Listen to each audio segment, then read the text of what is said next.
분들은 곤약 젤이라고 있어요. 장을 깨끗하게 하는 거니까 칼로리 없으니까 그거 드시면서 이 강의를 들어오시면 감사하겠습니다. 예. 제가 이제 두 번 할 겁니다. 하나는 일본 기독교 성경역사하고 두 번째 일본 성경역. 그래서 한 50분 정도 하고 10분 쉬고 50분 정도 해서 하여간 최대한 빨리 끝내도록 하겠습니다. 명강의는 원래 빨리 끝내는 게 명강의니까. 여러분 교재 13페이지에 있는데 그건 제가 지금부터 할 얘기 다 들어가니까 굳이 안 보셔도 됩니다. 그냥 제 얘기 들으시고 나중에 한번 보시면 도움이 되실 것 같습니다. 자, 먼저는 첫 시간은 일본 기독교 선교 역사 1549년부터 현재까지입니다. 왜 1549년이냐면은 1549년에 일본의 최초의 예수님의 복음이 전해진 때입니다. 그래서 그때부터 현재까지입니다. 이름은 염언일입니다. 이름을 외우기가 어렵지만 성이 특별해서 외우시기 좋을 거예요. 염씨는 거의 없거든요. 1000명 중에 한두 명이니까 염언일. 제 소개부터 간단히 하는 게 좋을 것 같습니다.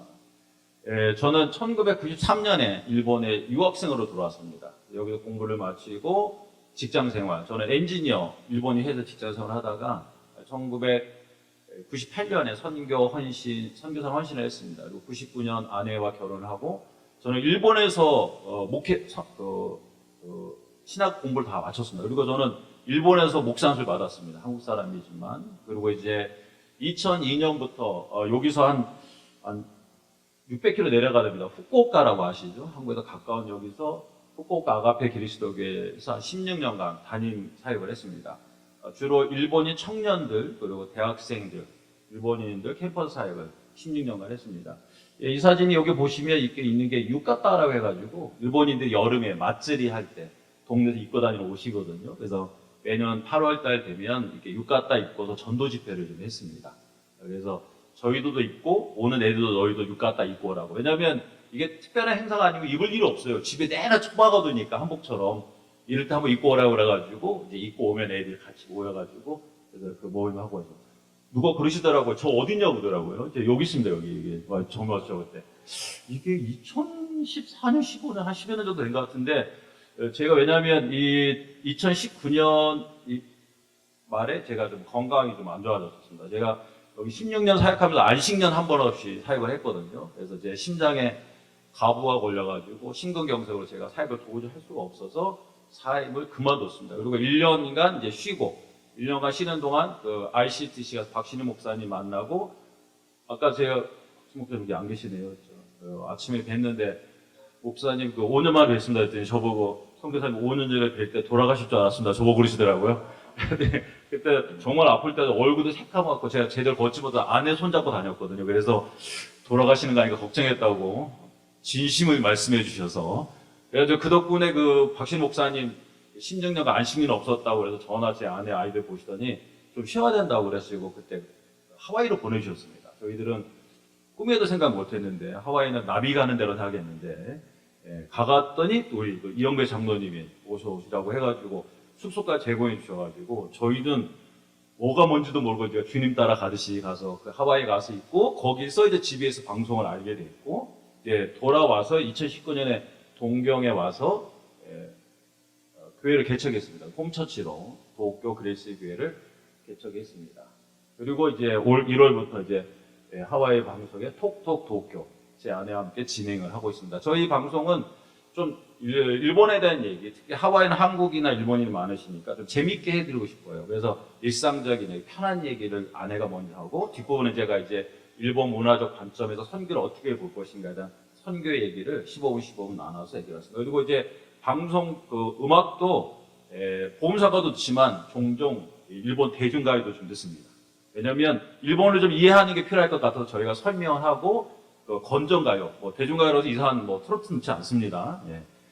건전가요를 해서 설명하고 넣어서 그걸 좀 들으신 혹시 하와이는 일본 분들이 듣다가 여기서 일본 노래가 나오네? 그러면 또 관심을 가질 수 있을 것 같아서 오후 5시 반이라고 해서 예? 들으셨어요? 감사합니다. 그래서 이제 저희는 일부러 그렇게 좀 일본 하고 있습니다. 하겠습니다. 일본 기독교 선교 역사에서 크게 네 개로 나눴습니다. 한 500년 정도 된 역사를 어떻게 설명할까 굉장히 어려웠는데 첫 번째는 1549년부터 1614년 금교령. 두 번째는 이름은 제가 나름대로 지었습니다. 고난의 시대. 금교령부터 금교제, 이게 박해의 시간입니다. 후미의 잠복 기리스탄이 메인 키워드가 되겠습니다. 세 번째는 변화 시계, 금교 해제부터 2차 대전 종결까지. 흔히 말하는 일본의 군국주의 시대입니다. 그리고 1945년 2차 대전 종결부터 현재까지를 은혜의 시대에서 시작, 원한, 변화, 은혜 이렇게 나눠서 역사를 말씀을 드리겠습니다. 시작입니다. 프란시스 사비엘입니다. 이 사람이 프란시스 사비엘이냐 아니냐 논란이 많아요. 왜냐하면 사진은 없기 때문에. 근데 이 그림은 뭐냐면 16세기 유럽에서 어떤 분이 책을 냈어요. 프란시스 사비에르와 그의 사역. 그래서 그 프란시스 사비에르에 대한 소개를 하면서 거기에 들어갔던 그림이 이 그림입니다. 그래서 많은 분들이 이게 프란시스 사비에르의 것이다 라고 얘기를 하죠. 여기 이게 문장이 라틴어로 썼는데 이 문장이 정말 감동스러워요. 뜻이 뭐냐면 주여 충분합니다 이런 뜻이에요. 어느 날 새벽에 기도하는데 사비엘의 마음에 하나님의 은혜가 충만한 거예요. 그래서 주님 너무 많습니다. 은혜가 충만합니다. 그래서 이제 여기 보시면 십자가가 심장에 꽂히죠. 예수 그리스도. 그래서 정말 일생을 주님을 바친 사비엘입니다. 우리가 보통 이제 예수의 선교사라고 얘기를 하는데 1506년 스페인에서 태어났고 예수회 창립 멤버가 됩니다.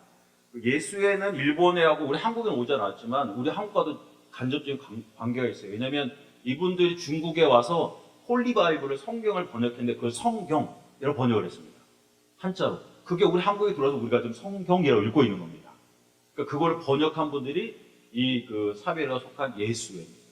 예수회는 그 카톨릭 다른 사제들과 다르게 선교의 열정이었습니다. 주님이 보내신 건 어디든 가겠다. 그래서 이 예수회에서 최초의 선교사를 보낸 사람이 바로 이 프란시스 사비엘입니다. 그 당시에 사제가 될 사람이었다고 하더라고요. 그 당시에 사제면은 정말 그 학문적인 것뿐만 아니라 정치, 경제 모든 권세를 다 가질 수 있는, 아시죠? 중세의 그 교황의 권위를 아십니까? 근데 그 모든 걸 다 버리고 포르투갈 그 왕의 명령을 받아서 인도의 고아라는 곳에 선교사로 파송을 받아갑니다. 거기 가서 맨발로 선교를 했습니다. 허름한 옷을 입고 맨발로 선교해서 인도에서 많은 사람들의 열매를 얻었습니다. 또 어느 날 여기에 운명적인 만남이 있습니다. 일본인 안지로라는 사람을 만납니다. 그 안지로는 저희가 지금 있는 곳이 아마 여기쯤 되는 것 같아요. 여기 기후가 여기 쭉 내려가면 여기가 오사카, 여기가 제가 있던 후쿠오카, 여기서 또 400m 내려가면 여기가 가고시마입니다. 여기까지 한 900km 될 것 같습니다. 차로 가면 한 12시간, 13시간 가는데 여기 살던 안지로인데 이 사람이 어떤 사건으로 사람을 죽입니다. 사람을 죽인 다음에 도망 다니면서 자기가 사람을 죽인 것 때문에 고통을 받아요. 근데 어느 날 여기에 왔던 포르투갈 선장으로부터 이런 말을 듣습니다. 너의 그 죄책감을 해결해 줄 수 있는 걸 가르쳐 준 사람이 있다 얘기를 해요. 어떻게 그걸 가냐냐. 인도에 가서 프란시스를 만나라 얘기를 해요. 그래서 안지로가 여기서부터 배를 타고 여기 그림이 없는데 대서양으로 배를 타고 몇 개월을 타고 와가지고 이 사비엘을 만납니다.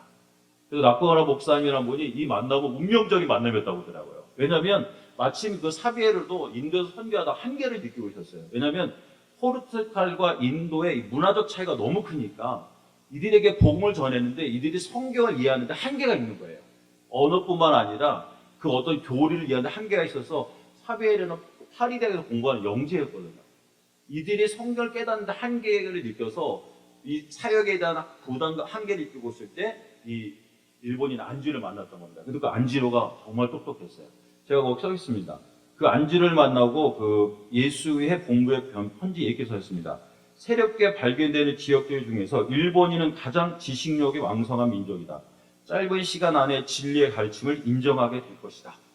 사비에르도 어떤 사역의 새로운 돌파구를 찾았고 안지로는 자기와 같은 일본인들이 있으니 가서 복음을 전하면 되겠다고 얘기를 합니다. 그래서 약 2년 정도 거기서 안지로에게 복음을 가르치고 또 안지로는 포르투갈을 배워서 둘이서 배를 타고 약 6개월을 거쳐서 가고시마에 도착합니다. 이게 1549년 8월 15일입니다. 그래서 복음이 여기 상륙하게 됩니다. 여기 상륙하고 한 달 뒤에 여기를 다스리는 다이묘 시마츠를 만나 선교에 대한 허락을 받습니다. 여기서 이게 굉장히 중요한 단어가 나옵니다. 다이묘라는 단어가 나옵니다. 이게 15세기 사비에르가 일본에 도착했을 때 일본을 보여주는 그림이거든요. 일본이란 나라는 우리 보통 일본과 한 나라 생각하는데 일본이 지금처럼 통일이 된 거는 17세기 우리가 아는 토요토미 히데요시 때 일본이 통일이 됩니다. 그 전까지만 해도 일본이라는 나라는 이렇게 다 나눠져 있었어요. 나눠서 이렇게 다스리고 있었습니다. 여기가 아마 지금 저희가 있는 데가 아마 요거 저일까요? 토기, 요 근방일 겁니다. 여기도 이 경계선이 나눠져 있죠. 그리고 이 북쪽은 거의 그때는 개척도 안 돼가지고 일본이라는 땅에 들어가지도 않았었어요. 뭐 인식이 없었죠. 안 들어간 게 아니라. 그리고 이렇게 나눠져 있고 여기를 다스리는 사람들 요 이름이 뭐냐면 요 조그만 이 하나하나를 항이라고 불렀습니다. 그 옛날에 우리가 그 중세 때 배우면 왜 중세 그 영지 이렇게 배우죠. 영지라고 생각하게 됩니다. 그리고 그 영지를 다스리는 영주 이름을 다이묘라고 불렀습니다. 다이묘라서. 그러니까 여기가 여기 보시면 시마츠라고 써 있습니다. 이 시마츠 항이라고 불렀습니다. 시마츠가 다스렸고요. 제가 했던 이거 후쿠오카 이쪽에는 이 쿠로카와 오우치 이 사람들이 전부 다 다스렸었어요. 예, 여기는 이 사람들 이름이 다 있죠. 그래서 이 당시에 다이묘들이 다스렸습니다. 이때 일단 텐노가 있었습니다. 저희들은 이제 텐노 그러면 일본을 전체를 다스리는 사람 생각하는데 이거는 어디까지나 일본이 군국주의를 만들면서 텐노 중심의 나라를 만들기 위해서 만들었던 거고 그 전도 후도 텐노가 일본을 다스렸던 기간은 거의 없습니다. 텐노가 언제 시작했냐면 7세기 경에 그러니까 지금 15세기니까 800년 전에 요 교토, 오사카 이 지방을 다스리면서 말 그대로 항이 있었는데요. 여기 이 사람들이 세력이 강해졌습니다. 그래서 이 사람들이 중국의 수나라하고 교제를 하는데 여기 대표단을 보낼 때 누군가 이름을 보내야 되잖아요. 이름을. 그래서 그때 이름을 처음 지은 게 그 중국의 도교에서 따와가지고 천황대제, 텐노 텐사이 그 도교에 나오는 이름입니다. 천황대제에서 따서 대제만 떼고 천황만 사용한 게 이 천황, 텐노의 시작입니다. 그래서 텐노의 이름으로 수나라와 중국과 교제를 하며 나왔습니다. 그러니까 여기를 다스린 사람이에요, 사실은.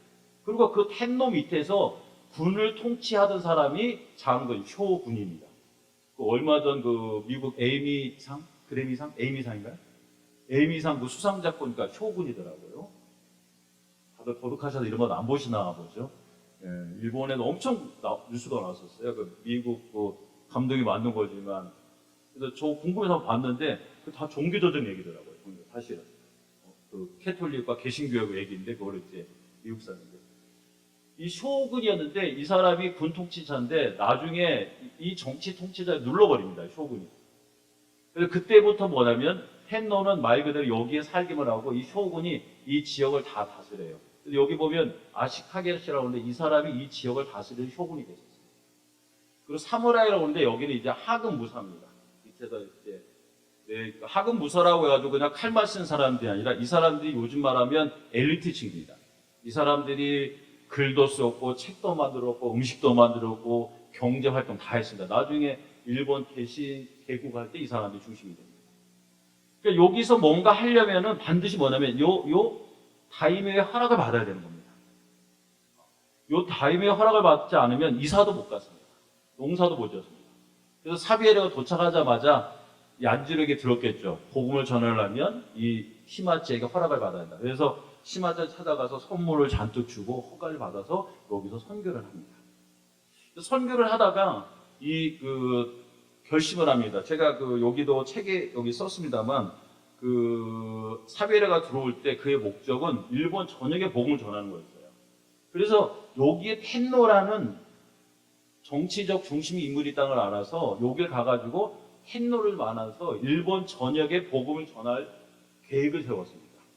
그래서 이분이 여기서부터 여기 육지합니다. 이렇게 이동합니다. 여기 올라가고 후쿠오카, 여기가 나가사키 후쿠오카에서 여기가 야마구치, 그래서 여기를 걸어서 여기 산이 굉장히 많습니다.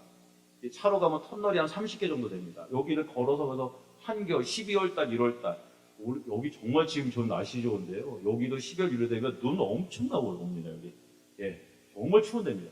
여기서 걸어서 교토까지 갑니다. 그래서 교토 가가지고 천황을 이제 만나려고 합니다. 근데 천황을 만날 수가 없는 거예요. 왜냐하면 천황이 조그만 집에 살고 있는 거예요. 왜? 실력은 다 쇼군이 갖고 있는 거고. 그리고 또 천황 만나려니까 사비에르가 몇 개월 동안 옷이 허름한 거예요. 당신 이렇게 허름한 옷 입고 천황을 만나? 저 쫓아버리는 거예요. 그래서 거기서 한 일주일을 기다리고 있는데 그 한 사람부터 벗었습니다. 이런 말이 됐습니다. 텐노는 만인의 존경은 받지만 신하로부터 복종은 받지 않는 존재다. 아시겠죠? 마음으로 존경을 받지만 실제로 복종을 받지 않는다. 이게 됐습니다. 그리고 열흘 있어 보니까 텐노가 아무 힘이 없는 걸 알아요. 그래서 다시 여기서 열흘 만에 돌아갑니다. 가다가 어딜 가냐면 여기 야마구치라는 곳을 들려요. 왜냐하면 이 자기가 여기서 거쳐 오다 보니까 다이묘 가운데 제일 힘 있는 다이묘가 여기 야마구치 다이묘. 야마구치 현이라고 합니다. 여기가 그 얼마 전에 그 총 맞아 죽은 아베 수상의 고향입니다. 여기가 보수의 심장이라고 합니다. 일본에. 여기가 제일 다이묘가 셌던 거예요. 그래서 여기 이 다이묘한테 복음 전하면 주변이 다 되겠다 해서 이 다이묘를 찾아갑니다. 죄송합니다. 이 다이묘를 찾아갈 때 이제 재미있는 게 있습니다. 이 다이묘를 찾아가면서 이 사비에르가 뭘 하냐면 옷을 갈아입어요. 그리고 두 번째는 진귀한 선물을 맞아갑니다. 거기에 안경도 있었다고 그러고 이 대뽀라고 그래가지고 옛날 구식 화승총인가요? 총도 있었답니다. 사실은 그게 전부 다 텐노를 줄 선물이었다고 하더라고요. 근데 가서 보니까 텐노가 아무 힘이 없으니까 실제로 힘 있는 그 다이묘를 찾아가면서 이 선물을 다 갖다 줍니다. 옷도. 그래서 여기 보니까 그렇게 찾아갔더니 다이묘 오우찌였습니다. 선물과 신입장을 굉장히 기뻐했다고 합니다. 제가 왜 이 말씀을 드리냐면 사비에르가 일본에서 지내면서 선교를 하려면 두 가지를 바꿔야 된다고 생각을 했어요. 그게 제가 그 첫 페이지 맨 밑에 적응주의라고 했는데요. 이 시대 이 사람들은 문화에 적응해야 될 것을 깨달았어요. 요걸 현대 그 선교학자는 이거를 보통 상어화라고 합니다. 상어화. 어떤 그 상황 문화와 어떤 그 관습에 맞추는데 이거 좀 고전적이고 캐톨릭적인 표현인데 적응주의를 해요.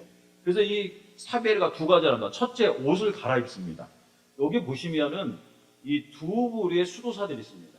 이 왼쪽이 사비에르가 속했던 예수의 선교사들이고요. 오른쪽은 그 뒤에 들어온 그 스페인의 프란시스 그 수도의 사들입니다. 여기 보시면 옷이 회색이죠.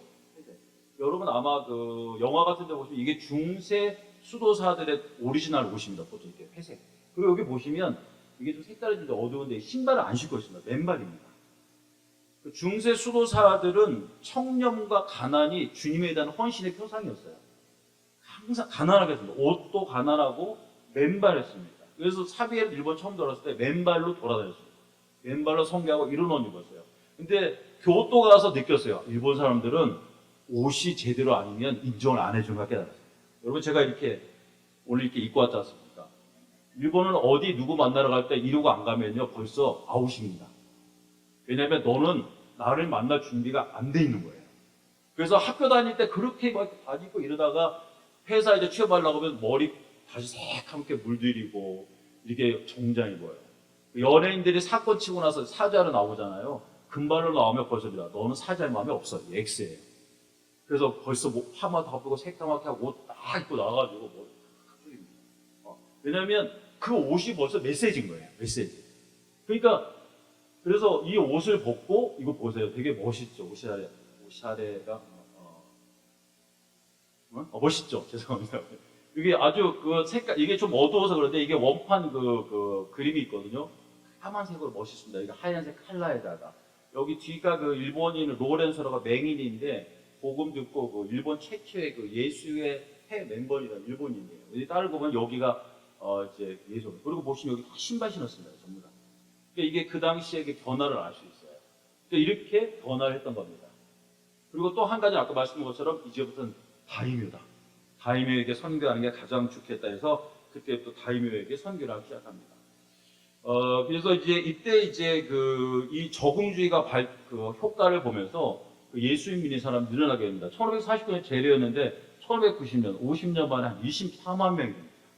그리고 여기는 이제 그 51년부터 해가지고 1614년까지 이렇게 변화가 있는데 그 몇 번의 좀 위기가 있었어요. 그 예를 들면 그 토요토미 히데요시가 일본을 다 다스린 다음부터 어느 날 갑자기 이 반데리안 추방령을 냅니다. 반데리안은 그 포르투갈어로 선교사를 말합니다. 근데 그 토요토미 히데요시가 반데리안을 추방한 이유는 기독교로 탄압하기보다는 그 당시에 그 선교사들은 무역의 실권을 다 가지고 있었어요. 그러니까 그 그 사비에르도 왔던 이유 중에 하나가 포르투갈의 무역관을 세우려는 마음이 있었어요. 그러니까 선교사를 쫓아내면은 그 무역관의 실권을 다 줄 수 있었습니다. 그리고 그 당시에는 전쟁의 나라였기 때문에 그 실권을 지면 그것이 바로 자신의 그 무력 사용할 수 있었기 때문에 쫓아냈죠. 그러나 사실 실제로 그 선교는 막지 않았어요. 그래서 반대는 추방을 내렸지만 더 늘어납니다. 그리고 우리가 아는 것처럼 이제 그 1597년 나가사키에서 26명, 그 프란시스의 그 스페인 선교사 6명, 일본인 20명이 나가사키에 가보신 분 계실 거예요. 거기에 26명이 십자가 매달려서 화형형을 당합니다. 왜냐하면 그걸 다 태워버리니까 흔적도 없이 그 20명의 일본 사람이 죽죠. 그 가운데 최연소 아이가 14살짜리 아이. 그 14살짜리 아이가 남겼다는 그 기도문이 있어요. 그 사람들을 보면서 정말 감동이 돼서 26명이 죽는 일이 생깁니다. 그럼에도 불구하고 줄지 않았습니다. 계속 늘어났습니다. 이렇게 될 수 있었던 이유는 아까 말씀드렸던 것처럼 이 그 사비에르와 예수의 이 적응주의가 굉장히 효과를 발휘했던 겁니다. 옷을 갈아입음으로써 복음에 대해서 이들에게 새로운 인식을 줬고, 또 하나는 이들이 다이묘를 전도했습니다.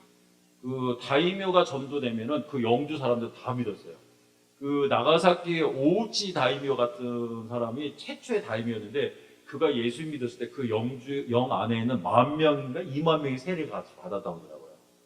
이거는 좀 우리가 성경학적 해석할 필요 있습니다. 이게 과연 집단계 중에 옳은 거냐 틀린 거냐 설명할 수 있겠지만, 분명한 거는 그런 게 효과가 있었다는 겁니다. 그래서 어떤 분의 그 얘기를 들으면 1600년경 일본 전체에는 약 60만 명의 기리스탄, 이 기리스탄이라는 단어는 그 포르투갈 크리스타오, 포르투갈 하신 분이 아마 계실 텐데 거기서 온 단어입니다. 그래서 그 당시에 크리스찬을 키리스탄이라고 부릅니다.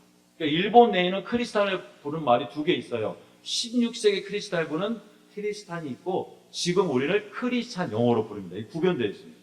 그래서 키리스탄 그러면 16세기 사람들. 그 이제 많아지면서 그들 이름을 키리스탄이라고 부르기 시작했죠. 그래서 그 전체 인구 약 2.4%였다고 합니다. 지금 뭐 나중에 말씀드린 개신교 0.4%, 카톨릭 0.4%, 뭐 종종 1%라고 얘기하시는데 그 1%인데는 기독교 이단도 들어가 있는 겁니다. 예를 들면 여호와의 증인, 통일교, 제7 안식교 다 넣어야 1%. 그렇게 생각했을 때 이 짧은 기간에 이만큼 숫자가 늘어났다는 건 정말 놀라운 일이 아닐까 생각합니다. 물론 이제 사비에르가 잘한 것도 있지만 정말 이거는 하나님이 하신 일입니다. 주님이 하시는, 복음은 주님이 하신 일이니까요. 주님이 쓰시냐 생각합니다. 사비에르는 이렇게 복음을 전했지만 이제 1551년 1549년에 이제 그 일본을 이제 떠납니다. 그래서 1551년에 중국으로 가려고 합니다. 왜냐하면 일본 와 보니까 중국 문화가 영향이 너무 강한 거예요. 그래서 중국을 성교하면 되겠다 해서 중국으로 갔다가 결국은 중국에 상륙하지 못하고 그 중국 바라보는 섬에서 거기서 순교를 하죠. 사망을 합니다. 거기서. 그래서 뭐 카톨릭 사람들은 그 사비에르의 그 시체를 아직도 보관하고 있잖아요. 얼마 전 보니까 지금도 미라가 돼 있다고 그러더라고요. 500년 전에 썩지 않은 미라 있어서 1년에 한 번씩 꺼낸다고 그러더라고요. 그래서 거기 그 만진다고 그러더라고요. 그 팔 한 번만 잘라가지고 그건 로마 교역처가 있다고 그러더라고요. 일단 뭐 그렇습니다. 그래서 그 사비에르가 미쳤던 영향은 어마어마하다는 우리가 알 수가 있습니다. 자, 두 번째 이제 고난의 시대입니다. 1614년부터 무슨 일이 있었냐면 토요토미 히데요시가 죽고 나서 일본 전역을 다스리는 사람이 나옵니다. 그게 도쿠가와 이에스라고 합니다. 그 도쿠가와 이에스가 일본 전역을 다스리면서 이제 통일된 다스리면서 이 사람이 본격적으로 그리스도인들을 이제 박해하기 시작합니다. 그 박해하게 된 계기가 참 아이러니해요. 뭐냐면 토요토미 히데요시는 포르투갈 선교사들을 대우했는데 이 다음 그 정권을 잡은 토쿠가와 이에스는 스페인 선교사들을 의뢰했습니다. 그래서 스페인 선교사들 오늘날 와가지고 일본 해역 수로를 조사하겠다고 이렇게 요청을 합니다. 그래서 흔쾌히 얘기를 합니다. 왜냐하면 이렇게 배가 들어와야 되니까 이 그 바닥 깊이를 모르면 배가 못 들어오지 않습니까? 허락을 합니다. 근데 그걸 듣고 나서 네덜란드 상인들이 와가지고 토쿠가와 이에야스한테 말합니다. 스페인들은 저렇게 해가지고 해역을 조사한 다음에 군함을 보내서 식민지화 시킨다고. 그 얘기를 듣고서 토쿠가와 이에야스가 속았다 대노를 하죠. 그래서 그때부터 다 나가 너희들. 뭐 포르투갈, 스페인, 네덜란드 없어. 다 쫓아내. 물론 이제 나중에 뭐 이건 좀 뒷얘기입니다만 네덜란드 상인들이 정말 머리가 좋았던 거죠. 우리는 복음 절대 안 전한다니까. 우리만 받아달라고 해서 저기 나가사키에다가 돼지 발아가지고 네덜란드 상인만 세국 정책에서 300년 동안 와가지고 물물거래 하겠죠. 예. 그게 계기가 됐습니다. 그게 계기가 돼가지고 일본 전역에 금교령이 되었습니다. 그 토요토미 히데요시 때도 금교령이 있었고 토쿠가와 이세야시도 금교령이 있어요. 아까 그 여기 보셨던 것처럼 금교령 1596년, 금교령 1612년 이렇게 두 번 있었는데 이 토요토미 히데요시 때는 이건 말 그대로 선교사들만 쫓아냈습니다. 근데 이 1612년에 여기는 선교사를 포함한 모든 예수 믿는 사람을 다 쫓아냈습니다. 그리고 쫓아내지 못한 사람들 잡아서 죽였습니다. 배교하도록 명령했습니다. 그때 사용한 것이 이제 네 가지가 있습니다. 첫째는 고사즈라고 합니다. 고사즈 말하면 고찰, 높은 데 걸어놓은 나무판을 말합니다. 게시판을 말해요. 우리 한국 그 옛날 사극보고 우리나라는 방이라고 해가지고 이게 종이를 갖다 붙이더라고요. 근데 일본은 동네마다 이렇게 나무로 만든 판을 만들어가지고 높은 전각에다 이걸 매달아놨습니다. 여기 이게 보시면 제가 번역을 해요. 의심스러운 자를 발견해 통제하면 포상금을 준다. 선교사를 신고한 자에게 은화 500냥, 수사는 300냥, 배교를 약속하고 다시 돌아간 자는 은화 300냥, 전도사, 신도는 100냥, 신부나 수도사 등을 숨겨진 일이 발각될 경우에는 가족 및 소속된 권인국민 사람들까지 모두 처형할 것이다. 이게 써 있었습니다. 이게 1662년부터 언제까지? 1880년까지. 260년 동안 일본 전국의 마을마다 이게 걸려 있었습니다. 이 수도사를 신고하면 은화 500냥이라고 하는데 이게 얼마인지 한번 조사해 봤더니요. 이게 일본 요즘 따지면 100만 엔이에요. 한국 돈 1000만 원입니다. 그러니까 굉장히 큰 돈이라는 걸 알 수 있어요. 그러니까 그만큼 일본에서 크리스타인들을 박해하려고 아주 본격적으로 했다는 걸 알 수가 있습니다. 두 번째 또 하나 이제 일본에서 그 크리스찬을 받게 했던 게 후미에입니다. 아마 여러분들 들어보셨을 거예요. 여기 잘 좀 보이시나요? 여기 이게 항상 있는데 십자가에 예수님이 지금 매달려 있는 여기에 동판입니다. 그럴까요? 처음에는 이걸 종이를 밟았거든요. 종이에다 그려가 되는데 하도 많이 밟으니까 이게 늘어지니까 뜯으니까 이 동판을 만들었습니다. 그래서 이거를 그 관료들이 갖고 있다가 달라고 이거를 제공을 했습니다. 그러면 가지고 와가지고 놓고 동네 사람 다 불러서 한 명씩 밟게 했습니다. 이거를. 왜냐하면 그 예수 믿는 사람들은 이 예수님 또 마리아를 믿는다는 걸 알기 때문에. 그래서 지나가면 놔두는데 안 하면 잡아가서 해결하고 안 하면 죽였습니다. 아니면은 유배를 보내거나. 근데 여기 보시면 이게 지금 이게 밟고 있는 그림이거든요. 이게 여기 보면 여기 그 있는 게 이 가가미 모찌라고 해서 일본의 신년 그 장식품이에요. 매년 신년 되면 집 앞에 이런 걸 이렇게 세우게 됩니다. 이걸 보면 아마 이 사람이 장부를 들고 있는 것 같고 이게 아마 이 사람이 이 동네 다이묘 어른쯤 되시는 것 같아요. 이게 있는 거 보면 매 신년마다 한 것 같아요. 어쩌다 한 번 한 게 아니라 1년에 한 번 신년 되면 온 동네 사람들 다 모아가지고 혹시 1년 사이에 새로운 사람이 있지 않았나 찾아가지고 이렇게 했던 겁니다. 이것도 거의 한 250년. 그 동경에 오시면 혹시 시간 여유가 되시면 우에노 가시면 우에노 국립박물관 가면 일본 정부가 만든 그 7개의 이 원판이 있습니다. 저도 가봐야지 하면서 못 가봤는데 갔다 오신 분이 그러더라고요. 가서 눈물이 콸칵 쏟아졌더라고요. 왜냐했더니 이 동으로 만든 건데 옆에가 다 헤어졌더래요. 얼마나 밟았으면 그랬을까? 그런 생각이 들었대요. 예수님이 얼마나 밟으셨을까? 눈물이 났다고 그러던데, 나중에 혹시 시간 되시면은 우에노 가서 저랑 한번 같이 한번 보시죠. 이게 두 가지였고, 세 번째는 이겁니다. 본인구미 제도. 본인구미 제도는 뭐냐면, 5호 담당제, 5인 담당에서 5가정을 묶었습니다. 원래 처음에 이 5가정을 묶었던 이유는 농사 때문에 그렇습니다. 농사. 왜냐하면 이 농사를 하려면 이 인력이 필요하잖아요. 모내기라든지 수확이라든지. 또 하나는 이 물을 관리해야 됩니다. 농사는 물. 혼자 할 수 없으니까 5가정을 묶어가지고 농사를 짓게 했어요. 그리고 나중에 쌀이 나오면 그걸로 세금을 바치겠습니다. 세금의 기본이 쌀이었기 때문에.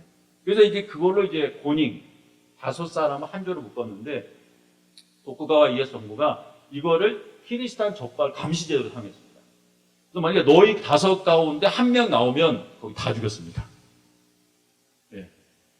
그러니까 우리는 그냥 내가 신앙이라고 그러지만 이게 믿으면 제가 그 후쿠오카 있을 때 그 20대 후반 그 일본 여학생을 하나 이제 저희 교회 전도돼가지고 와서 이제 세례 받았는데 어느 날 야, 너희 어머니가 반대 안 하시리 그랬더니 어머니 엄청 반하셨다고 그러는 거야. 그래서 뭐라고 했냐 했더니 어머니가 마지막에 그러는 거야. 너 교회 가려면 너 할복할 마음으로 가라는 거야. 와, 20대 딸한테 그런 말을 합니까? 야, 어떻게 그런 말을 했더니 너 뭐라 했더니 나 할복하겠다고 그러고 교회 간다고. 와, 정말. 왜냐하면 여러분 이게 나만의 문제가 아니라 여기 다 관계되는 거예요. 내가 만약에 크리스찬이 되면 우리 가족이 아니라 여기 다 죽습니다. 그래서 일본 사람들 이게 나중에 말씀드리겠지만 이게 있기 때문에 서로 감시하는 게 이게 정말 대단히 무섭습니다. 지금도 그렇습니다. 네. 지금도 안 보는 것 같은데 다 봅니다. 네. 좀 이거 좀 여담인데요. 예, 이게 있었습니다. 그리고 또 하나 테라오케 세이도라고 해서 이게 뭐냐면 키리스탄이 한 증거를 절에다 증명하는 겁니다. 그 전까지는 이런 제도가 없었는데 크리스찬들은 우상 숭배하지 않는다는 걸 알기 때문에 모든 사람 자기 이름과 가족을 절에다 등록하게 했어요. 왜? 절에 가면 우상 숭배가 되니까. 그래서 거기 가면 여기 보면 여기에 이름, 자기 나이, 그리고 가족 관계 여기다 뭐냐면 종파도 적혀 있습니다. 얘가 예를 들면 불교의 무슨 종파다. 무슨 종파다. 그래서 만약에 내가 어디 취업하려면 이거 떼가야 됐습니다. 이 절에 가가지고 이거 떼가지고 가져가서 내가 크리스찬이 아니고 내가 어떤 절에 소속된 사람입니다. 그래서 이게 일본 전체 전국이 되어 있습니다. 그래서 이거는 일본의 절을 중심해서 지역 집단 사상 통일이 됩니다. 우리가 보통 이제 그 일본 그러면 신사를 되게 생각하는데 그거는 아까 말씀드린 2차 대전 때 만들었던 그 신사 제도 너무 강조해서 그런데 사실 일본은 시골은 전부 다 절입니다. 절. 그 절 안에 무덤이 있기 때문에 그 절을 사람들이 떠나질 못해요. 저 무덤을 지켜야 되기 때문에. 근데 이게 또 250년 동안 이어졌습니다. 이게 그 개화기까지 한 280년 동안 지내면서 일본에서는 아예 뭐 크리스찬한테 사라질 정도였죠. 여기 제가 그 페이지 두 페이지 밑에다가 하나 적었는데요. 키리스탄이 원래 그 한자로 하면 기쁠 희자가 1월 2자였는데 그게 바뀝니다. 뭐냐면 끊을 절자로 바뀝니다. 키리스탄이라고 한자도 바꿔버립니다. 그래서 크리스찬은 잘라버려도 되는 존재. 이렇게 사람들에게 인식하게 돼서 크리스찬이 굉장히 사회적 존재로 280년간 여기가 이렇게 유지가 됩니다. 근데 이런 가운데도 예수 믿는 사람들이 있었어요. 우리가 아니 이제 샘포크 크리스찬이라고 합니다. 혹시 그 가꾸레 크리스찬의 말도 들어보셨을 거예요. 근데 이게 좀 차이가 있습니다. 이 당시에 숨어 살던 사람들은 샘포크 크리스찬이라고 하고 가꾸레 크리스찬은 메이지 유신 이후에 나타난 크리스찬을 가꾸레 크리스찬입니다. 제가 나오던 원고에 여기 한자가 좀 틀렸습니다. 죄송합니다. 이 샘포크가 같은 단어가 들어가는데 이게 은폐할 때 은자입니다. 이게 좀 거기에 수정해 주십시오. 이들이 250년간 어떻게 예수를 믿었는지 보니까 여기 보시면 이 불교의 그 마리아상 같잖아요. 아니 관음상 같잖아요. 이게 마리아 관음상입니다. 마리아 관음상. 이건 주로 저기 그 규슈나 남쪽 가면 이게 있습니다. 중국하고 교류가 많았기 때문에 이걸 만들어 가지고 오는 거예요. 그래서 여기 보면 이 마리아상인데 여기 누가 있습니까? 아기가 있는 거예요. 왜? 마리아가 아기 예수를 안고 있잖아요. 그리고 여기 보면 두 명이 서 있어요. 이게 누구냐면 사도 요한과 사도 바울입니다. 그리고 여기 이렇게 보면 모르는데요. 이 전시된 데 보면 이 마리아 관음상 뒤에 뒷목에 십자가가 그려져 있습니다. 뒷목에. 그래서 이제 여기다가 절하는 거예요. 뭐 남들을 보기에는 뭐 어디까지나 절에 와서 인사하는 거예요. 절하는 것은 사실은 아닙니다. 이 가꾸레 크리스찬들이 어떻게 기도했나 보니까 이 기도할 때는 이렇게 기도했더라고요. 절에 가면 이렇게 기도하잖아요. 이렇게 보통 이렇게. 가꾸레 크리스찬들은 이 엄지손가락을 겹쳤다는 거죠. 이게 십자가로. 그래서 이렇게 기도할 때 살짝 보면 이렇게 한 사람도 있었답니다. 그러면 알았대요. 아, 저 사람도 가꾸레 크리스찬이에요. 왜냐하면 절은 해야 되니까. 그 대신 이제 자기의 신앙을 지켜야 되니까 이거를 이렇게 숨겨가지고 이렇게 기도했다고 하더라고요. 아, 그 얘기 듣는데 얼마나 조마조마했을까. 만약 질통나면 그 자리에서 죽는 거예요. 자기 공약 가면. 그래도 280년간 지켰습니다. 주로 이제 남쪽 가면 이럴 거예요. 동경에 뭐 이런 게 있습니다. 이게 크리스찬 도료라고 하는데 우리말로 말하면 그 기독교 등용. 사원이나 절에 가면 밤에 밝히기 위해서 여기다 불을 밝힙니다. 보신 적 있으신지 모르겠습니다. 이게 이제 왜 크리스찬 등용이면 다른 이제 사원 가면 이 갓이라고 하는 이 카사라고 하는 삿갓이 이게 작습니다. 보통 이 높이에 맞춰서 여기 만들어진 크리스천들은 이게 좀 큽니다.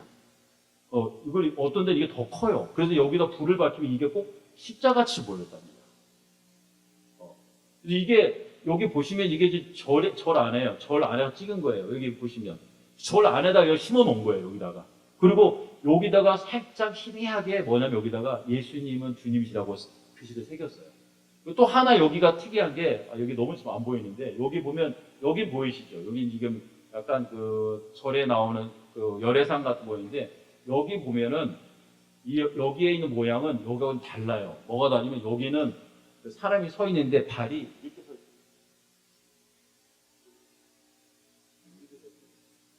이 표시가 뭐냐면 16세기, 17세기 서양에서 온 사람들의 상징이에요. 그림을 보시면 이렇게 옆으로 벌려져 있어요. 그러니까 여기 이렇게 옆으로 벌려져 있다는 얘기는 뭐냐면 바로 서양 선교사를 상징하는 거예요. 그래서 절 안에다 이거 숨겨놓고 와가지고 여기다가 기도하고 갔던 겁니다. 지금도 동경에 오시면은 이거 볼 수 있어요. 동경에 한 곳에 여러분이 아시는 침묵이라는 거 있지 않습니까?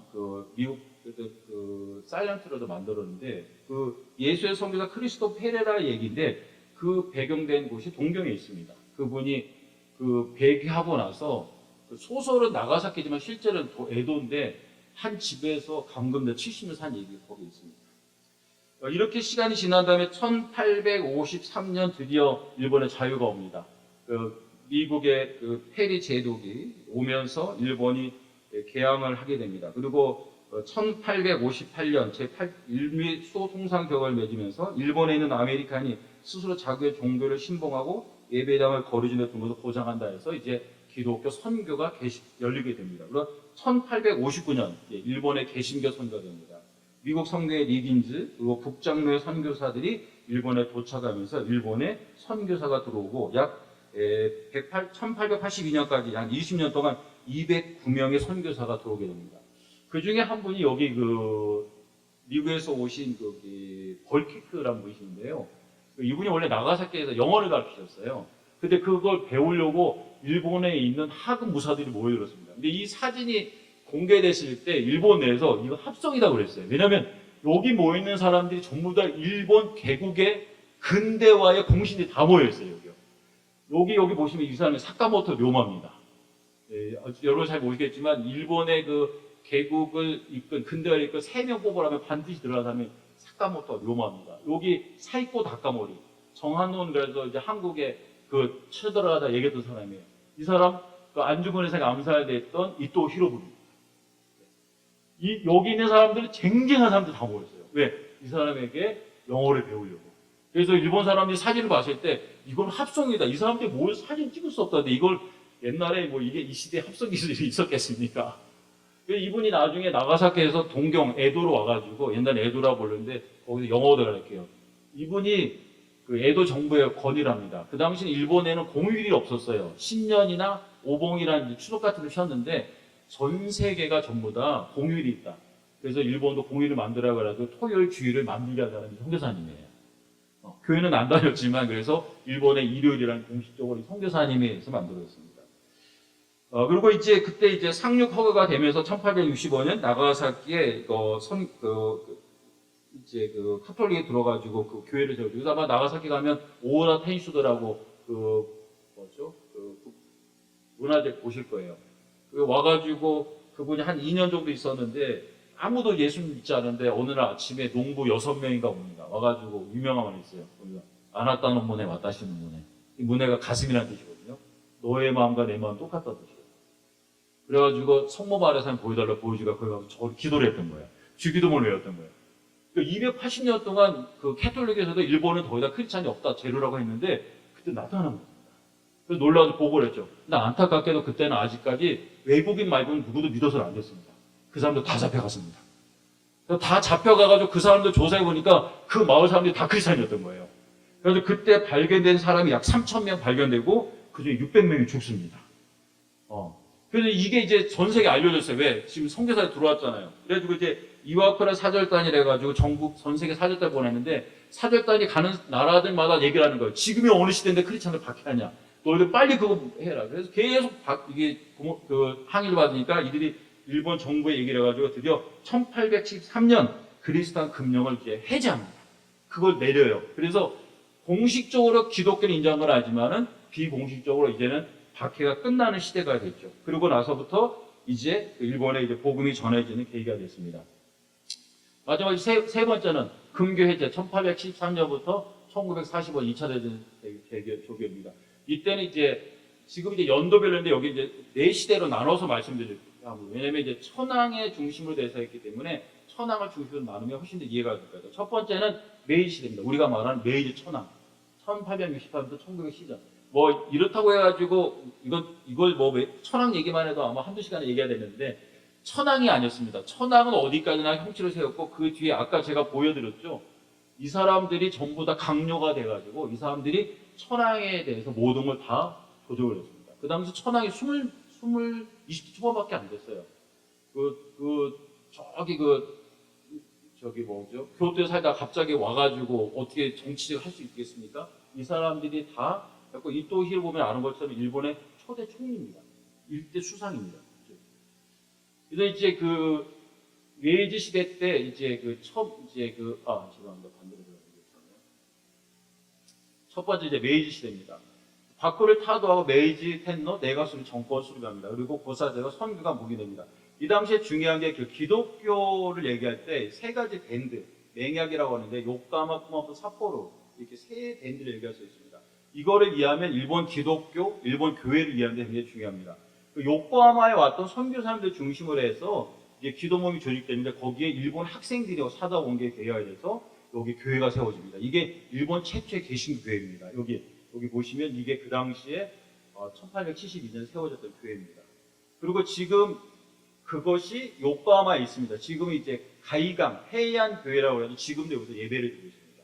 나중에 요코하마 오시면 한번 가서 보시면 더 좋을 것 같습니다. 이게 일본 최초의 교회가 세워집니다. 쿠마모토는 저기 가고시마, 아까 그 후쿠오카 밑에 내려가면 있는데 거기서 이제 서양 학교를 세웠는데 미국에서 온 교사가 선생님이 학생들에게 가르치면서 거기 예수를 믿게 됐던 거예요. 그래서 그들이 나중에 거기서 예수를 믿고 나서 고베로 옮겨서 고베 좀 도지샤라고 유명한 크리스찬 대학이 있거든요. 거기에 멤버가 됩니다. 그래서 그들의 중심이 된 게 조합교회, 일본의 3대 교단 중에 하나입니다. 그 삿포로 밴드는 저 홋카이도, 요즘에 한국 분들이 제일 많이 오는 게 삿포로라고 하더라고요. 네, 거기서 농업학교를 만들고 크라크 박사라는 분을 모셔다가 거기서 1년 동안 가르쳤던 게 계기가 돼서 거기 학생들이 예수를 믿게 된 게 이제 그 삿포로 밴드입니다. 여기서 유명한 사람들이 많이 나옵니다. 우치무라 간조라고 무교주의자라고 했던 사람도 직접 그분에게 배운 건 아니지만 그 다음에 나옵니다. 그 일본 혹시 삿포로에 가시면은 그 도깨타와 도깨도 시계탑이라고 있어요. 시내 한복판에 이게 사진을 보면 엄청 시계 큰데 가서 보면 정말 작아요. 하얀색 건물인데 보통 이게 바깥에만 보는데 한번 들어가 보십시오. 그래서 저는 몇 년 전에 갔다가 그 한번 안에 들어갔는데 2층 갔더니 2층에 전시실이더라고요. 근데 2층에 전시실이 뭐인가 봤더니 이때 했던 사람들이 전부 다 했던 게 거기에 기록이 돼 있어요. 그래서 읽어보니까 거기 써 있어요. 나는 오늘부터 예수를 믿는다. 지금도 기억나는 게 뭐냐면 주일은 반드시 지킨다. 그리고 평일날 한번 나와서 반드시 성경을 연구한다. 그러니까 몇 개 신앙에 대한 걸 쓰고 거기다가 이름을 쓰고 서약을 했습니다. 그래서 거기에서 나오신 분들이 일본 내에 아주 교육에 엄청 영향을 많이 끼쳤습니다. 그래서 이 삿포로 밴드가 그런 곳입니다. 이런 여기 하나 좀 추가해서 말씀드리고 싶은 게 있는데 여기 이분이 누구냐면 이수정입니다. 혹시 들고 오신 적 있나요? 한국 최초의 개신교 세례자입니다.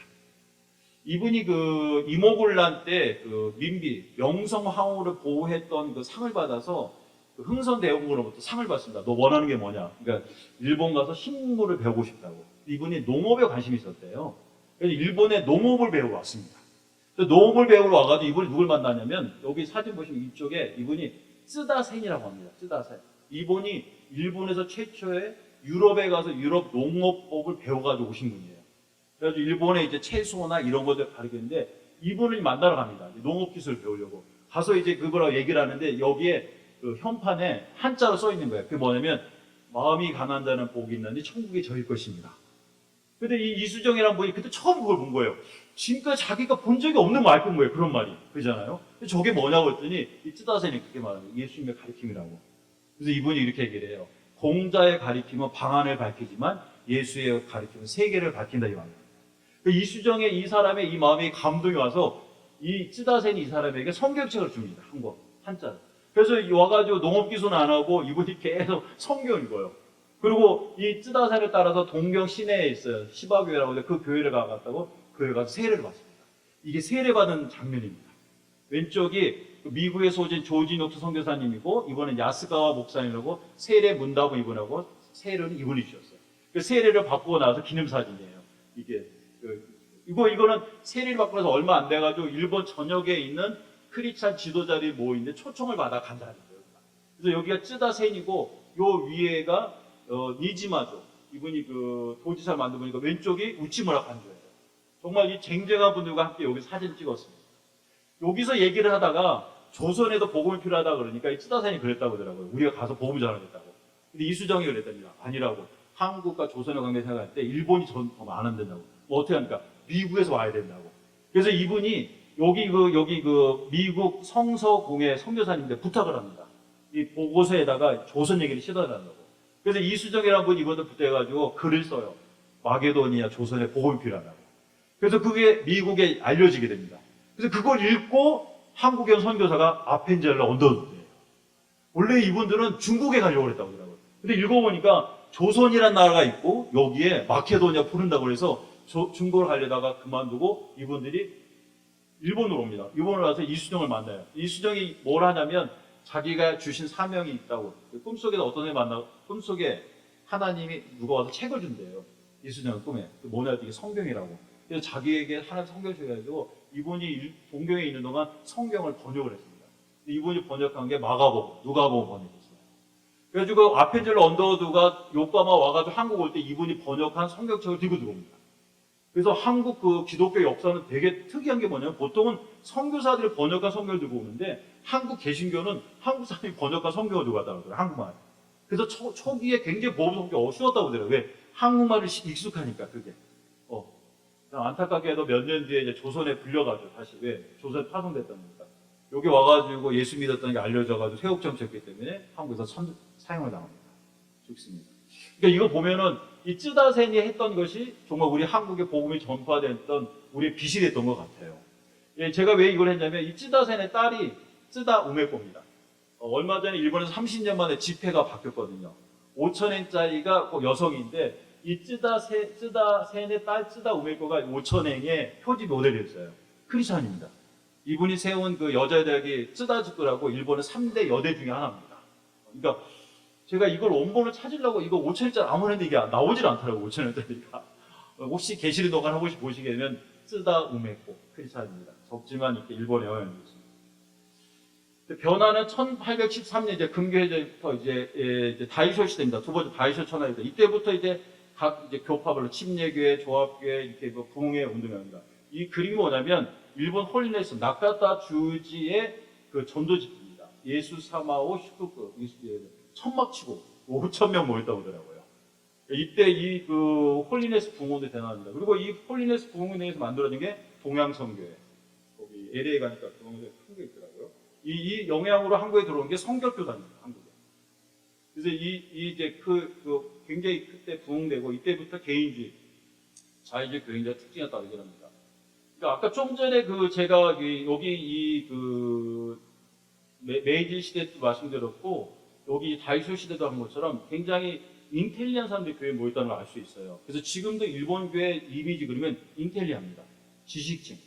일본 교회는 두 가지 이미지가 있어요. 여러분이 오시면 얘기해 되면 캐톨릭은 다이묘를 선교했지만 그 다음은 주로 가난한 농민들, 가난한 사람들이었어요. 그래서 카톨릭에 대한 이미지는 뭐냐면 가난한 사람들, 부재.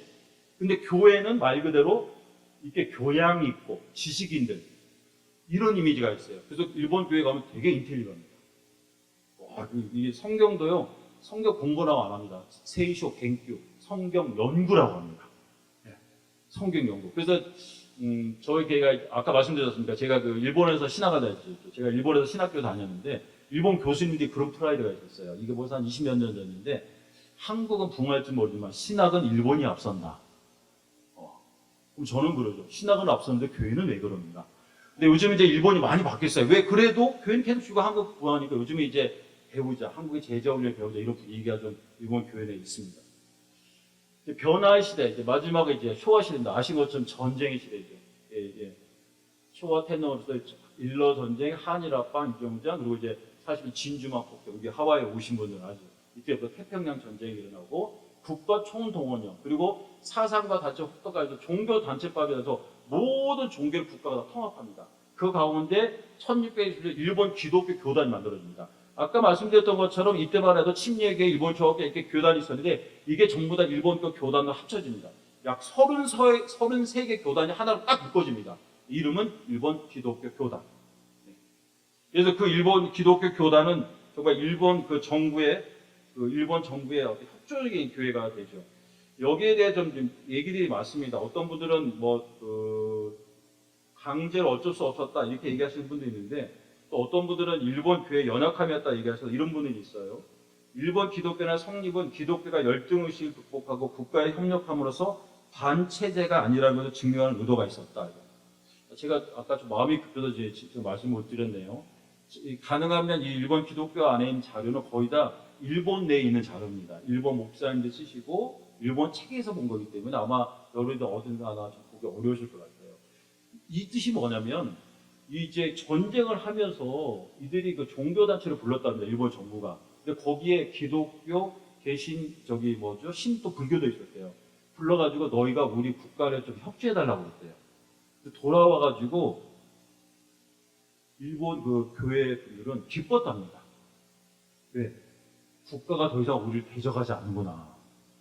우리를 더 이상 나쁘게 침범하지 않고 국가를 위한 단체를 생각하는 거라서 일본 기독교 분들은 기뻤다고 그래요. 참 아이러니합니다만. 그래서 마지막 때 전쟁 말기에 보면 교회에서 헌금했대요. 왜 우리 보면 특별헌금 하잖아요. 왜 건축헌금, 방송헌금 하잖아요. 전투기 특별헌금을 했답니다. 교회에서. 이번에 전투기 만드는데 우리가 특별헌금 합시다. 우리 생각에는 정말 이해할 수 없고 아픈 거지만 아까 말씀드린 280년간 국가에서 그렇게 박해를 받았던 일본 교계에서는 드디어 어떤 인정을 받는 거에 대한 어떤 그런 정말 말로나 표현할 수 없는 어떤 아픔이 있었던 것 같아요. 근데 은혜의 시대 1945년 포츠담 선언이고 전쟁이 끝나고 일본의 이제 민주화가 옵니다. 텐노의 절대적 붕괴가 되고 각 종교는 다 해방이 되고 반대령이 발표가 360년 메이 정부가 기리스탄 교민청 신도 완전한 자유를 얻습니다. 그리고 1941년 텐노는 신이 아니다. 텐노 아키미츠 카미나라. 이게 현신이 아니다. 이게 이제 메가더 장군과 찍은 사진입니다. 1946년에 이제 메가더 장군과 텐노. 일본 사람들이 이때 텐노 얼굴을 처음 봤다고 하더라고요.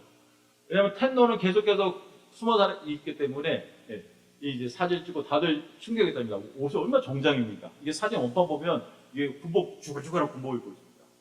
텐노께 이거 써도 될까 했는데 이게 베네디가 쓴 책 보면 여기 야리토리 서로 대화했던 게 재밌어요. 가서 얘기했답니다. 당신은 신이 아니라고 선언해라. 근데 텐노가 그랬답니다. 나는 신이 아니다.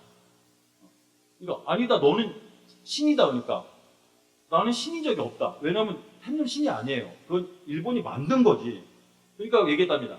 일본 사람들이 너를 신이라고 믿고 있으니까 너는 신이 아니라고 말을 해라 이러겠다.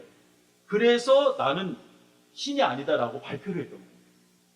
그리고 나중에 물어봤대요. 신문기사 뭐라고 나왔냐? 그러니까 신이 아니다라고 나왔다. 이렇게 제가 하나 더 이걸 썼어요. 왜냐하면 이게 텐노에 대한 이해를 하려고 우리는 자꾸 이제 일본 오시면 이렇게 합니다. 텐노 숭배는 우상 숭배니까 회개해야 된다고 그러는데 여러분 텐노에 하는 걸 보면 꼭 신에게 하는 것 같지만은 아닙니다. 일본은 어디까지나 텐노는 일본의 상징입니다. 여러분 하나님 우리의 상징이십니까? 아닙니다. 하나님 우리의 주님이시죠. 주님과 상징은 달라요. 그런데 한국에서 오신 분들 가운데 텐노 숭배는 우상 숭배니까 텐노 회개해야 된다고 그러는데 마음은 알겠지만 그러면 일본 사람들 속으로 납득 못합니다. 납득 못합니다. 이건 그런 말 하시면 안 됩니다. 이거 뭐냐면 1660년 빌리그람 집회 동계 오셔가지고 약 6만 명 모여가 2만 명 회개했는데 빌리그람 목사님이 전도답게 헨노를 만났어요. 헨노 만나도 물어봤습니다. 너 크리스찬 되라고 했어요. 질문. 이거 맞추시면 제가 아이스크림 사드리겠습니다. 헨노가 뭐라고 대답했을까요? 나는 신이 아니다. 아닙니다. 그건 아까 말씀드렸죠. 이 얘기 들으시면 여러분 헨노에 대한 위치가 이해되실 거예요. 헨노가 뭐라고 했냐면 다른 건 없으세요? 아이스크림 걸렸는데 티켓이 있으시구나. 다 질 수 있구나. 헨노가 이렇게 말합니다. 50%가 크리스찬 되면 내가 크리스찬 되겠다. 일본 국민의 50%가 크리스찬 되면 내가 크리스찬 되겠다. 왜? 헨노는 상징이니까. 절반이 크리스찬 되면 내가 크리스찬 되겠다. 그러니까 정말 그 헨노로서 지혜로운 대답이고 그 상징성을 알 수 있는 거예요. 그러니까 그 얘기가 뭔지를 아시겠죠? 일본 헨노의 위치라는 것. 예. 일본 기독교는 마지막입니다. 추이. 여기 보시면 카톨릭, 프로테스탄트 다 합쳐서 0.8%입니다. 카톨릭이 0.35, 정통지, 개신교 0.47%. 일본 기독교 대학 국제 선교센터 여러 자료가 많은데 이 대학가 제일 공신력이 있는 것 같아요. 아주 철저하게 이만한 두꺼운 책이 있는데 그래서 이렇게 있습니다. 그래서 전체 인구 0.8% 변함이 없습니다. 여기 보시면 이게 증가가 있는데 0.8% 변화 없어요. 왜냐하면 인구도 늘었기 때문에. 근데 여기 보시면 2000년대도 이게 줄어듭니다. 왜냐하면 일본이 여기 아까 말씀드렸지만 40년대 부흥 세대였고 70년대까지 베이비 세대인데 인구가 줄다 보니까 교인 수도 줄고 있습니다. 마지막 통계는 여기 보시면 일본 전체의 이제 교인 수 분포를 알 수 있습니다. 일본 교회 약 한 7천 교회가 있다고 해요. 여기 보시면 평균 예배인이 40명입니다. 한 교회. 그러니까 7,000명 곱하기 40이면 30만 명 정도 주일 예배를 드린다고 생각하시면 됩니다. 근데 0.4% 따지면 60만이에요. 그러니까 등록 인구는 60만인데 실제 예배 드리는 인구는 30만 명 정도. 한국의 서울의 어떤 큰 교회 예배 숫자보다 적을 수도 있어요. 근데 여기가 더 보셔야 될 거는 평균은 39.4%인데 중앙치는 25%, 최대치는 20명입니다. 이게 뭐냐면 여기 5명이 시험을 봤는데 100점, 20점, 10점, 10점, 10점이면 합치면 150점이잖아요. 근데 5로 나누면 평균 30점입니다. 그럼 5명의 평균은 30점인데 사실은 30점 넘는 사람은 1명밖에 안 돼요. 중간치는 뭐냐면 20점이고 제일 많은 건 10점입니다. 그러니까 일본 교회에 가장 많은 건 20명입니다. 주일 예배, 평균 예배가. 그러니까 그래서 보통 이제 일본 교회 부흥에 대한 얘기를 전략들이 가서 만나서 얘기하면 이 교회들을 어떻게 부흥시킬까 일본의 교회 관건이라고 얘기를 하시는 분이 있습니다. 여기 뒤에는 이제 참고 자료가 있습니다. 마치겠습니다. 한 10분 정도 쉬고 다음 강의 곧바로 이어지겠습니다. 감사합니다.